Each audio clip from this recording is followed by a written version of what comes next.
Was my granddad politically active? Or just a soldier? He was a regular soldier before the First World War. He was in the regular army. He was in King's Royal Rifle Corps. But where did the politics come from? What politics? When did you get involved in politics? In Bournemouth, when I was 16 and could join a trade union. You weren't allowed to join before you were 16. I started work at 14, but you weren't allowed to join the union until you were 16. And I was an apprentice, and apprentices weren't allowed to go on strike. So if there was a strike, you had to work. And at the same time, I joined the Labour Party, the 1st of May 1936. And after 3 days, I left the Labour Party and joined the Communist Party because I realised the Labour Party wasn't doing anything. Yeah, but why? I mean, where did it come from?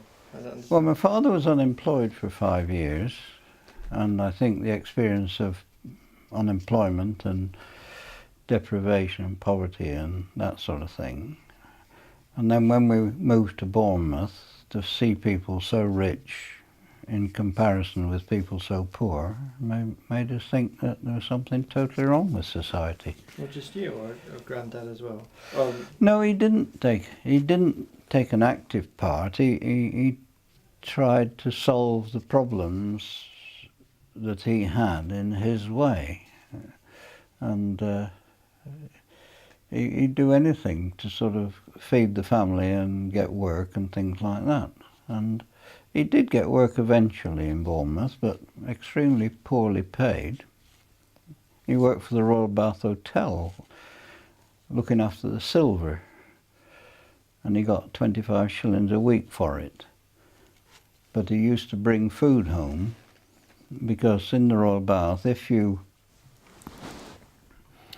working in the kitchen, somebody ordered a roast chicken or something like that, and then they didn't touch it and it came back down, it had to be thrown away in the swill.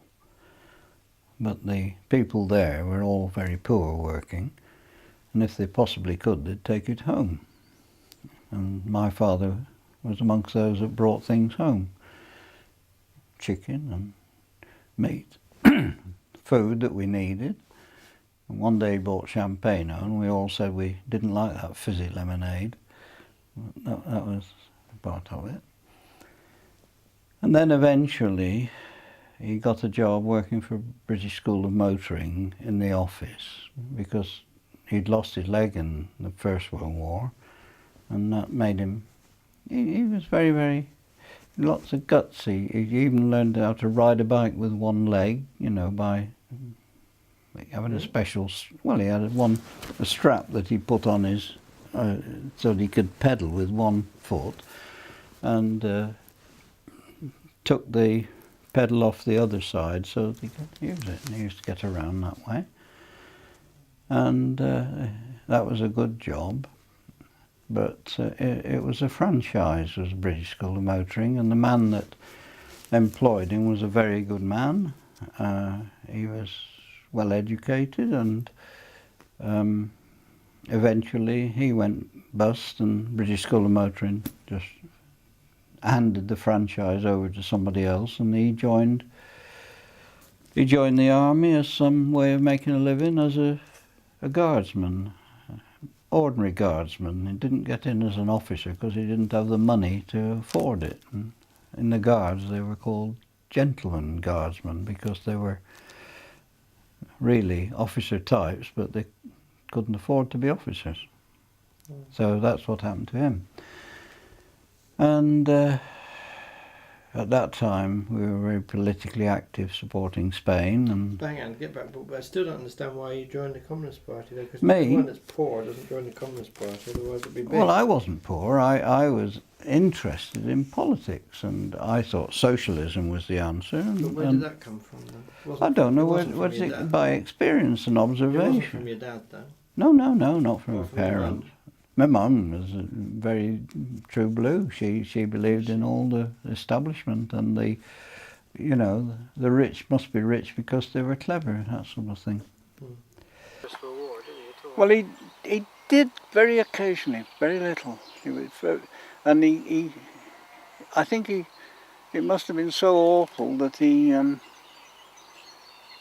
No, I think he tried to forget it more than anything. I know he once went to see the film All Quiet on the Western Front and had to leave halfway through. It was too realistic, and I can understand it, because films they're laughable now to me because they're not realistic. But as I told you, that Finnish one was one that got me because it was realistic. Most of the others aren't. And how can you make war films realistic? All Quiet on the Western Front was fairly realistic. Very, very good indeed. Very realistic. Because you can understand them and there's reality in it. You know. But I mean, I don't What think... did he think about the war? Did he ever think what he actually thought about it? Did he have any politics about the First World War? No, the thing that dominated him with the army was the comradeship that he had with the others in the battalion. And it was a very close battalion, and it was a very proud battalion. And King's Royal Rifle Corps, like lots of the army, they had their officers sort of put a lot into it, financially in peacetime, you know. They were very proud of the fact that they had a 60 bugle band, 60 silver bugle band, things like that. And apparently they were a very, very proud regiment. And they're a famous regiment, they were quite well known. Really was interested in politics, or he never thought about He the First World War? he was progressive and supported the left all the time. And Was he politically active at all? Did he go on no, he demonstrations? didn't. He didn't do anything active at all. He came back one day in Bournemouth and he said he'd been to a meeting. Anyway, it must have been a communist meeting or something. I don't know. I was young at the time. And he said, and he went to this meeting and he said, and this bloke gave a talk, and he said that money ought to be abolished, you see. And he said, and then they took a collection. He thought that was funny. But there it was. No, Dad was, he was very progressive. I mean, why did he call you so many names? Well, he was in the regular army in 1908 and went to India, was in India with the King's Royal Rifle Corps. And in 1914 they brought them back from India, from the heat of India, and put them into the Somme, not the Somme, into the first battle of the First World War. What were they? They called them the... they were famous. They called them the contemptible little army that stopped the Germans in Belgium. And he was there. And of course, coming from India into the cold and the wet of France, a lot of them got ill, rather than wounded, but they'd stop the Germans, and it was famous for rapid British rifle fire that was so fast that the Germans thought they were machine guns. Anyway, he was in France for 3 years before he got he got leave and went home on leave, and whilst he was on leave his battalion went into action and had severe losses. And when he came back, they'd amalgamated with another battalion, so he went back to another battalion. And they asked him, when did he have leave? And he said, leave? Never had any leave. He went back on leave again for another fortnight. So anyway, when he came back, they were back in the line, and they asked for volunteers for wiring duty, you know, for putting up barbed wire and things like that. And he felt that he'd had 2 lots of leave, he owed them something, he volunteered. And then I think the sergeant got killed and the corporal got killed, and then he took over, and then he got shot through the knee and crawled back to the trench. And the sergeant said, you know, he said, well, hang on, George, I'll go and get a shell dressing for that, and we'll bandage it up. Went into the dugout to get shell dressing, and a shell hit the dugout, and the sergeant was killed. So he then went on and crawled to the reserve trench farther back. And by then, of course, he'd been crawling through the mud with the wounded knee, and of course went off to hospital, but gangrene had set in and he lost his left leg. And funny enough, the hospital he ended up in was where he'd come from, in Preston, in Fulwood. And he, as soon as he got better and he'd given him an artificial leg, he stayed in the army and sort of became a clerk in the army. He didn't like leaving the army, he was very fond of the army. But eventually he became a civilian clerk, and then of course they reduced and he lost his job. So that was it. He lost his job. When did he lose his job? Well, he lost his job with the army and went and worked for Leyland Motor Works. And he was a clerk with Leyland Motors. And in 1931, when the slump started, he lost his job then with Leyland when they cut staff. And he used to say it was because he had a pension, because he had lost his leg. People said, oh, well, he can afford to do without a job, he's got a pension, that sort of attitude. And it made it very hard. I think he was about 5 years unemployed. And at that time I was at Preston Grammar School, and my mother said, because of him being unable to get a job, terrible unemployment in those days, she said, if we got a bloody starve, we may as well go somewhere decent and starve, and they moved to Bournemouth. So that's how that happened. My mum's side of the family, do you know what? Your mum's side, yes. Well, I was thinking, my mother's side, she was one of 18 children, and they were in a big estate outside Preston. My grandfather was he was a very good carpenter and joiner and furniture maker, and worked for the estate. And the grandmother, I don't know, she must have been cook and housekeeper and things like that. And they brought up the whole children on there. And they went all over the world. The children, you know, one of them was a Mountie and another one in Australia. You know, they disappeared all over the place. But on Mum's side, her mother was very strong in the labour movement, cooperative movement. And I liked her immensely. But she committed suicide, actually. Yeah. You knew about that, I think. Well, what did she do? What things was she involved in then? Oh, mother's? My grandmother. Your grandmother? Well, she was in the cooperative movement, the Labour Party, and quite active, you know, on the women's movement generally. Was she a suffragette? I don't think so, not in that area.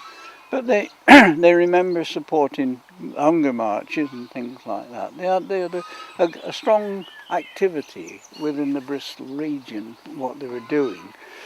And during the First World War, were they doing anything? They were helping pacifists and people who were against the war during the First World War. They were definitely involved in that. Do you know how they helped them and things? Yeah, by hiding them from being caught by the police, that sort of thing. And there was not much you could do. They didn't have a very good time. And I think it put an end to my education because I thought in Bournemouth, permanent holiday by the seaside, brilliant education. And I was 13 at the time, and after my 14th birthday, we had to learn a poem about, I forget what it is, I know, but if you didn't learn your poem and able to recite it, you used to get the cane. It was a very good system we had in those days, you know. Knock hell out of you if you didn't do as you were told. And I thought, well, I'll never master this poem, because what happened, I forget who it's by, but it's the one about the Revenge of the Fleet, and the poem goes, "Was Flores in the Azores, Sir Richard Grenville lay. Spanish ships of war at sea, we have sighted 53. Shall we fight, or shall we flee?" And I thought, a good time to bugger off whilst you got a chance. But I never got any farther with the poem, I never have since. But when I went back to school, suddenly I realised I was 14. I could leave school. So that was it. I thought, bugger the poem, I'll leave school. So I left school. And then I went to an unemployment agent, or not, youth employment officer, something like that. And he said, what did you want to do? So I said, well, I want to be a printer. So he said, you want to be a printer what? And I thought, well, I said, you know, a compositor. You know, a printer, a compositor. And I thought, poor bugger doesn't seem to understand. So anyway, he said, oh yes, a compositor what? And suddenly I realised he wanted me to say, sir. And I thought, well, you're supposed to be helping me. If you want to be called sir, say you want to be called sir. Don't play about that. Yes. So anyway, I didn't get on well with him, and he sent me off to a toy factory in Boscombe. And I had to cut jigsaw puzzles. I did it for about 3.5 months. And I could do one today, I think. You know, and it's imprinted on the design on my mind. Anyway, then my father met somebody who said he could get me an apprenticeship with a religious printer, you see. And I didn't like the idea myself, but I thought, well, at least it's an apprenticeship and I'm getting out of this toy factory. And so I went to work for this printing company, and it was awful. They might have been religious and so on, but they weren't very good in their attitude, and they were always bullying me, and you know, it made my life misery. And one day they were after me when the boss was out, and I ran out of the factory and shut the door and bolted it so they couldn't get out. And then I thought they'd get out the window, so I nailed up the window as well, you see, so they couldn't get out. And then I thought, well, I'll go home. I went home. And when I got next day, I suddenly realised what I'd done. So I didn't go back to work. I went to this other printing works that everybody said was a terrible company. They printed betting slips and football coupons and things like that, you know. And I used to look at it, and it looked a proper factory to me, and it looked like a printing works to me. And I went to see the manager, which I'd done several times before, and he said, I've come to the conclusion the only way I can stop seeing you is to give you a job. So he asked me what I could do, and I told a few lies, and he said, oh, I could start then, but I had to get a reference. And I said, oh no, I can't get a reference. And so he said, why can't you get a reference then? And I explained what I'd done, and he was very amused and seemed to think it's funny, but I didn't. So he said, well, you must go back and get your cards at least And that's how I started there. So the following Monday I started work at this proper printing works that I thought, and it was a proper one, it was good. And they handed me over to a man who was, he looked even worse than the others that I'd just left. And he was sort of swarthy, tough looking, and tall, and swore in between words, in the middle of words when he could, and he stuttered, and he was an anarchist. And I thought, God, I've gone out of the frying pan into the fire now, haven't I?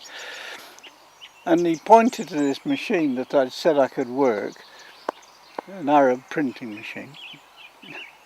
And he said, there's the sort of Arab, you see.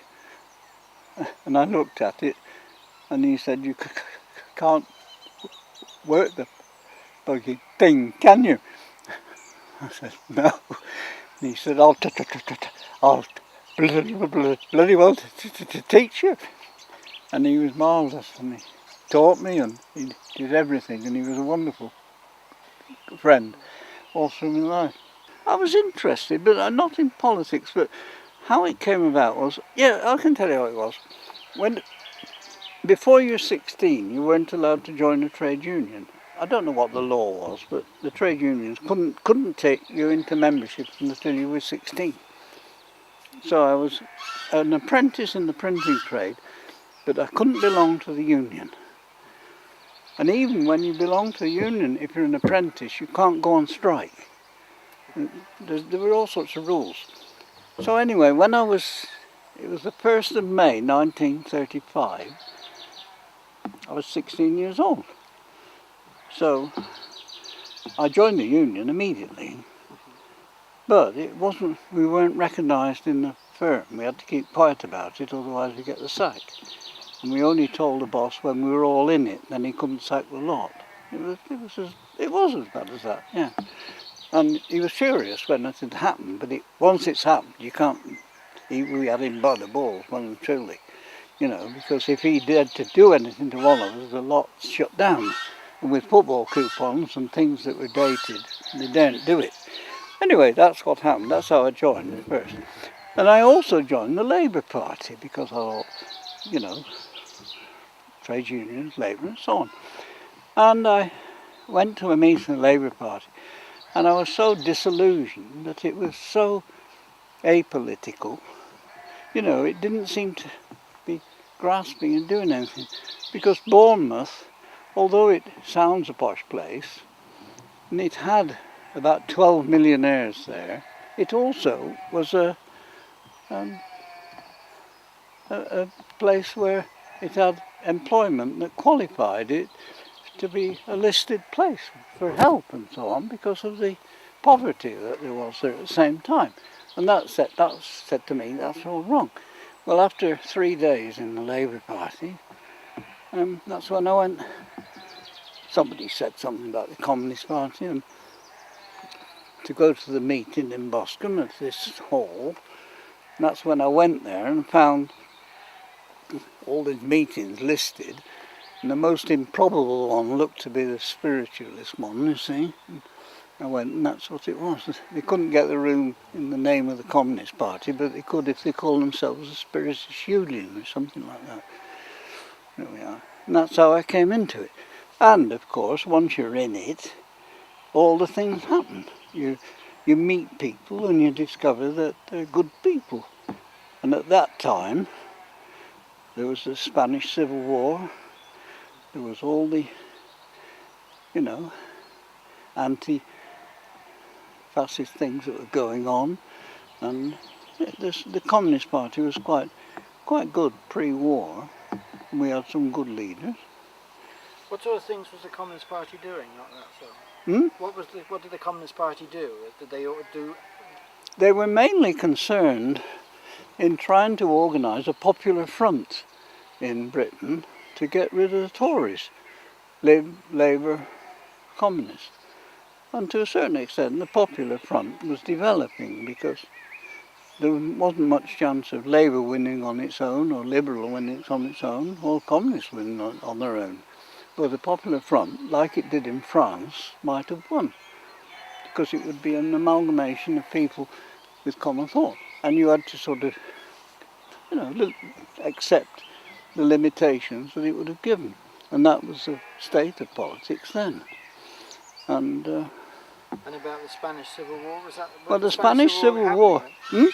Was it happening already when you joined the Spanish Civil War? That started in 1936, about a year later, and the fascists were strong in Bournemouth. They used to parade in Boscombe outside what was the gas company, and they wear their black shirts, and they were, you know, physically dominant in politics.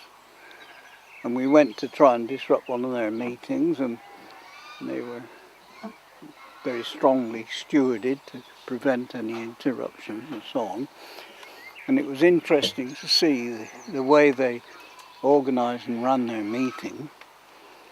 You know, they had music in the beginning, you know, to give it a sense.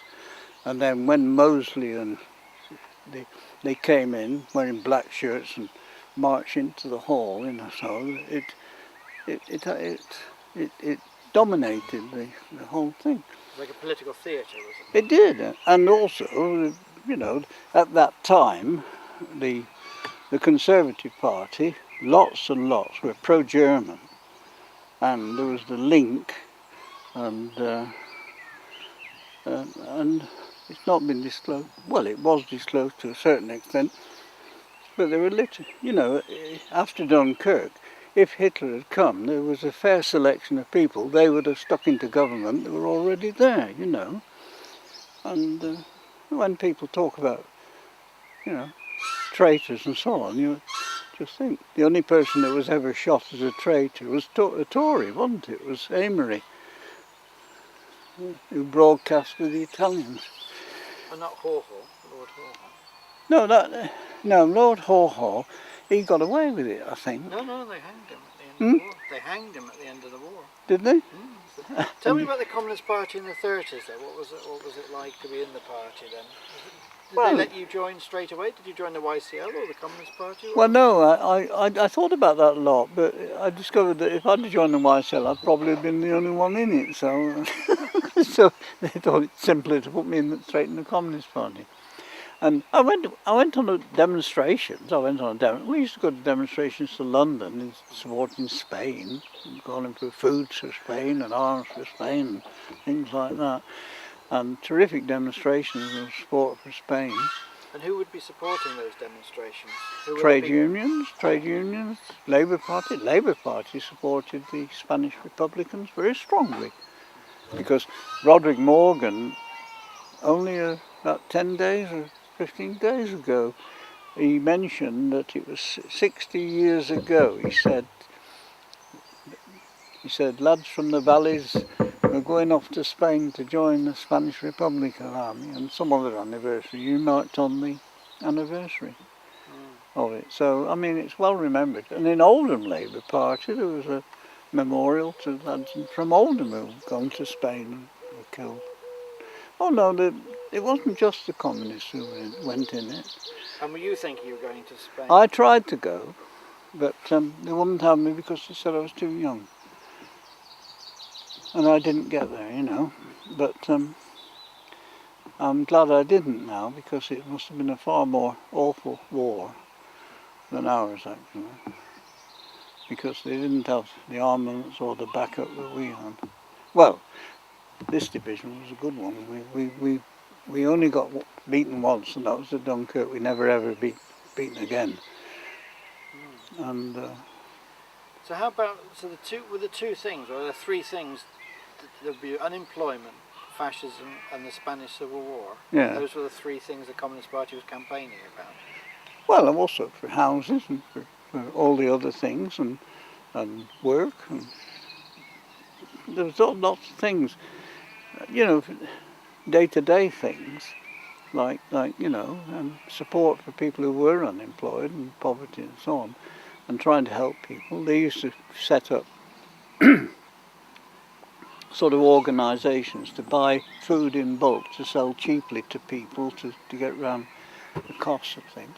It was well organised and well run, the Communist Party, before the war. What were the other parties like? What was the Tory party? Well, the like? Tory party was dominant, and the MP we had in Bournemouth was Sir Henry Page Croft, and he used to spend most of his time out in the Middle East, you know, on holiday. He'd be absent for a year or two at a time, you know, so he didn't show much interest in anything at all. I don't know much about the Labour Party, except... well, what sort of person would be a Tory then? What would their views be then? I don't know. I don't know much about them. I think... wouldn't be as politically correct as they are now, would they? No, far from it. They used to more or less paint the picture that the Labour movement didn't have the qualifications of government, education for government or things like that, and that they wouldn't be able to govern well. And also in that period, remember, there were people like Lansbury who went to prison because they wouldn't cut the amount of money being paid to people who were living in hostel accommodation because they had no homes, no employment or anything. And rather than cut, because the Tory government said they had to cut the money going to them, they didn't cut it and they were sent to prison themselves. So the Labour movement had a tough time fighting against Tory rule as it was then.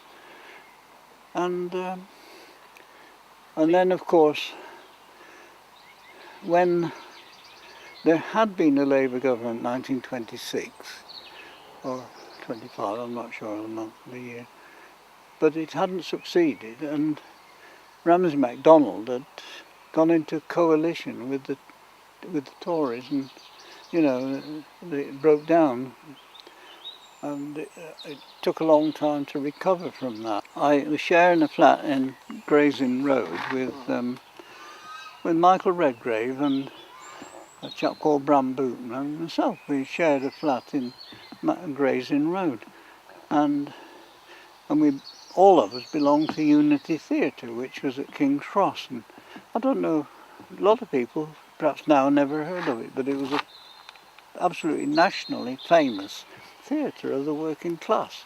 It used to put on really good working class plays, you know, like Plant in the Sun and Waiting for Lefty and things like that. And Paul Robeson played there anonymously because they wouldn't have any star rating for anybody in Unity. It was all equal and so on. I never got to play. I used to be allowed to do sound effects, you know, in Babes in the Wood, they'd blow up the shithouse and I might be allowed to make the noise or something like that. But it was good. But then the Moseley and the Passage said they were going to march through the East End. And they said that the police would make sure they could do. They had the right to do it. And the police would uphold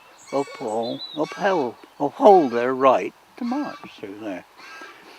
And the Communist Party said, we must stop them. Passing the Tower of London, 5,000 fascists rally to their mobilisation for the much advertised march through the East End. And Sir Oswald Moseley, black shirt leader, arrives at Royal Mint Street to inspect his followers. In Stepney, thousands of East Enders prepare to resist the invasion, barricading the path the fascists would take. 6,000 police are already concentrated in the area, others are rushed to reinforce them. Communists, Labourites and Jews jam the fascist route, resisting the peaceful efforts of the outnumbered police to clear the way. Incensed by black shirt, anti-red, anti-Jew propaganda, 5 East End boroughs unsuccessfully petitioned the Home Office to forbid the march. Now the crowd take matters into their own hands. Mounted police come to colleagues' help. Batons are drawn and heads broken as the anti-fascist demonstrators resist efforts to disperse them.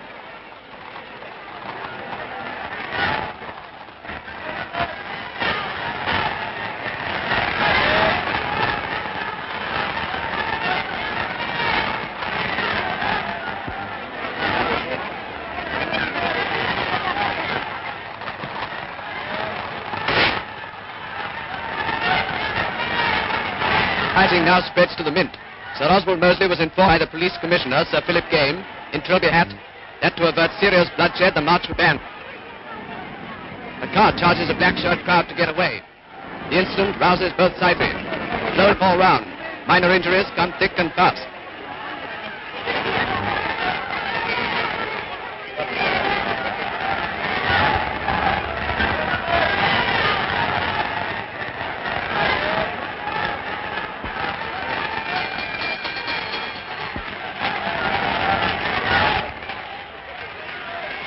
Altogether, 84 rioters are taken into custody, while the police firmly prevent the battle from taking an uglier turn. 80 injured are taken to hospital.